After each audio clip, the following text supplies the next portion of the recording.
आज पटना के ईडी दफ्तर में तेजस्वी यादव, जो कि पूर्व डिप्टी सीएम है, उनसे पूछताछ होनी है। नौकरी के बदले जमीन घोटाला ये मामला है, जिसमें तेजस्वी यादव का नाम दिल्ली के उस बंगले की वजह से आया है जिसमें वो रहते हैं। दिल्ली के पॉश न्यू फ्रेंड्स कॉलोनी में बंगला 150 करोड़ का बताया जाता है। आरोप यह है कि तेजस्वी के पास इतना महंगा बंगला आखिरकार कैसे आया। आरोप यह भी है कि नौकरी के बदले यह बंगला तेजस्वी को मिला है। इसके साथ ही आपको यह भी बता दें कि एक तरह से लालू परिवार से ईडी की पूछताछ हो रही है, तो दूसरी तरफ इस पर सियासत भी तेज है। आरजेडी इसे विपक्ष के खिलाफ बदले की कार्रवाई बता रहा है। ईडी का समन नहीं है साहब, ये बीजेपी का समन है। बीजेपी का काम नहीं बन पा रहा है। मर्यादा पुरुषोत्तम राम के नाम पर ध्रुवीकरण की कोशिश हुई, काम नहीं हुआ। मर्यादा पुरुषोत्तम का चरित्र समावेशी है, सबके हृदय में है, तो वहां काम नहीं बना। फिर नीतीश कुमार पे इंजीनियरिंग की गई, अब ये ईडी वगैरह है, चलेगा ये हमें पता है 24 के चुनाव तक। तो इसे कृपा पूर्वक हाथ जोड़ के कहता हूं, ईडी का समन ना कहिए, ये बीजेपी का समन है। सत्ता शीर्ष के दो लोग रात भर बैठ के यही प्लान करते हैं कि जो मजबूत ताकतें हैं उनको ईडी, आईटी, सीबीआई करते रहो। लालू जी ऐसे नेता हैं जो स्वयं मुख्यमंत्री थे और उनकी पार्टी के प्रधानमंत्री हुआ करते थे, देवगौड़ा जी और इंद्र कुमार गुजराल जी। उनकी पार्टी ने सीबीआई जांच कराकर उनको जेल में डाला। उनकी पार्टी ने, किसी दूसरे पार्टी ने नहीं किया है। ये एकदम गलतफहमी निकलवा दीजिए लोगों को। शशि भूषण मेरे सहयोगी इस वक्त तमाम जानकारी के साथ लगातार जुड़े हुए हैं। शशि भूषण, कुछ सवाल तो लालू प्रसाद यादव और तेजस्वी यादव के कॉमन होने वाले हैं, लेकिन एक सवाल जो गले की फांस बन सकता है तेजस्वी यादव के लिए, वो है ये न्यू फ्रेंड्स कॉलोनी का 150 करोड़ का बंगला। इसके लिए क्या जवाबदेही वो दे सकते हैं, क्या लग रहा है? देखिए, अब लालू यादव ने क्या जवाब दिया ये तो मालूम नहीं है नेहा, लेकिन सवाल जरूर पूछे गए हैं, चाहे वो दिल्ली के फ्रेंड्स कॉलोनी वाली प्रॉपर्टी को लेकर के हो, या जो पटना में बड़ा भूखंड, पटना के अलग अलग जगहों पे बड़े भूखंड की खरीद जिस तरह से की गई उसका मामला हो।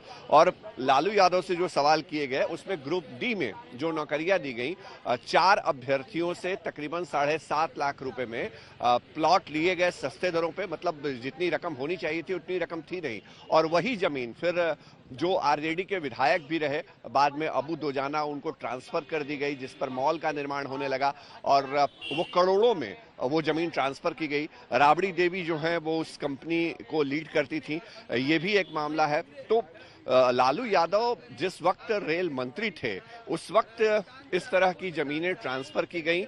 और जो अलग अलग, देखिए इसमें अमित कत्याल का जो मामला है वो भी इसमें जुड़ा हुआ है, जो कि जिससे ईडी ने बहुत लंबे अरसे तक पूछताछ भी की थी।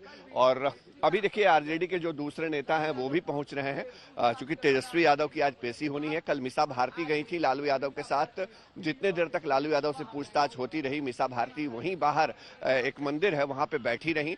आज तेजस्वी यादव के साथ कौन कौन से लोग जाते हैं ये देखना दिलचस्प होगा। लेकिन तेजस्वी यादव पर जो आरोप लगे हैं इस मामले में, एजेंसियां जिस मामले को लेकर रडार पर तेजस्वी यादव को रखे हुए हैं, उसमें आरजेडी का हमेशा यह तर्क रहा, या तेजस्वी यादव ये कहते रहे कि जिस वक्त लालू यादव रेल मंत्री थे उस वक्त वो माइनर थे, उनकी उम्र ज्यादा नहीं थी और वो जवाबदेह नहीं हो सकते हैं अगर उस समय प्रॉपर्टी उनके पिता ने बनाई और बाकी चीजें, मतलब तार्किक तौर पे ये बात उनकी तरफ से रखी जाती है। लेकिन बाद में जिन कंपनियों में तेजस्वी और बाकी मतलब राबड़ी देवी और बाकी का जुड़ाव जो है उसको ईडी ने एस्टेब्लिश करने की कोशिश की है। ईडी ये एस्टेब्लिश करने में जुटी हुई है। ईडी ने इसको लेकर भी सवाल कल किया था लालू यादव से, जो जानकारी हमारे पास हमारे सोर्सेस के हवाले से, कि जो करोड़ों रुपए ट्रांसफर किए गए वो तेजस्वी यादव के खाते में कैसे आए। तो ये कई तरह की बातें सामने आ रही हैं। आज तेजस्वी यादव से जब पूछताछ होगी तो इन्हीं सवालों को और इससे आगे के सवालों को भी आज ईडी जो है उनके सामने रखेगी। लेकिन बंगले की फांस तेजस्वी पर भारी पड़ने वाली है, क्योंकि कंपनी का मालिकाना हक यादव परिवार के पास है। नौकरी के बदले जमीन घोटाले में कल ईडी ने लालू यादव से करीब 10 घंटे तक पूछताछ की। क्या कुछ हुआ इस पूछताछ के दौरान और मीसा भारती ने क्या कहा, देखिए इस रिपोर्ट के जरिए।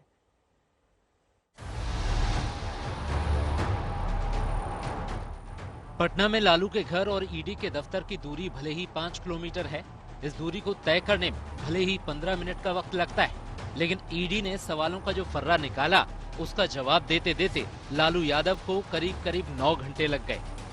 सोमवार को करीब 9 घंटे की पूछताछ के बाद लालू यादव प्रवर्तन निदेशालय के दफ्तर से निकले, लेकिन कुछ भी नहीं कहा। पटना में ईडी के दफ्तर से बाहर निकलते ही गाड़ी में बैठ गए। सीधी तस्वीरें हम दिखा रहे हैं पटना ईडी ऑफिस से, जहां आप देख सकते हैं कि सीधी तस्वीरें आपको हम दिखा रहे हैं। और यहां पर